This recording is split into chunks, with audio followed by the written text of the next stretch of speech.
ஒரு இன்ட்ராடே பண்ணணும் அப்படின்னு கேட்டால் அதுக்கு அந்த ப்ரீவியஸ் டேட் இஓடி நமக்கு நல்லா தெரிஞ்சிருக்கணும். ரெண்டாவது, இன்னைக்கு காலையில் 9:15க்கு மார்க்கெட் ஓப்பன் ஆன உடனே வேகமாக போய் அதை நாம் எதுவும் வாங்கவோ அல்லது விற்கவோ கூடாது. மார்க்கெட் ஒரு நிலைப்பாடு வந்து சேர்றதுக்கு குறைந்தது 10 நிமிடங்கள் ஆகும். இந்த 10 நிமிஷத்தில் நம்ம கான்செப்ட் படி நான் ஒரு ஸ்டாக்கை செலக்ட் பண்ணி வச்சுருக்கேன். அது நல்ல மேலே போய் டாப்பில் நிற்கிறானே, அதை போய் நான் எப்படி என்ட்ரி ஆகிறது அப்படிங்கிற ஒரு வினா எழுப்பலாம். அந்த மாதிரி ஸ்டாக்கெல்லாம் நீங்கள் ஒதுக்கிடுங்க. ஏன் அப்படின்னு கேட்டீங்கன்னாக்கா, நம்ம ஜென்ரல் கான்செப்டே by at low sell at high, இது ஜென்ரல் ஃபார்முலா.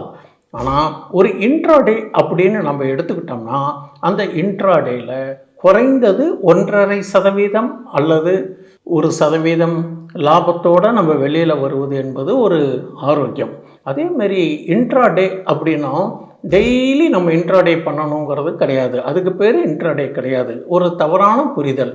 எப்போ நமக்கு ஒரு ஸ்டாக்கு நமக்கு டெக்னிக்கலாகவும் அல்லது ஒரு நியூஸ் பேசிஸ்லேயோ அல்லது வேறு ஏதோ ஒரு காரண காரியங்கள் அடிப்படையில் நமக்கு என்ட்ரி கிடைக்கிறதோ அப்போ கிடைச்சாலும் நாம் அதில் என்ட்ரி ஆகணும். அந்த என்ட்ரி லெவல் கரெக்டாக இருந்தால் உங்கள் எக்ஸிட்டும் கரெக்டாக இருக்க வாய்ப்புகள் உண்டு.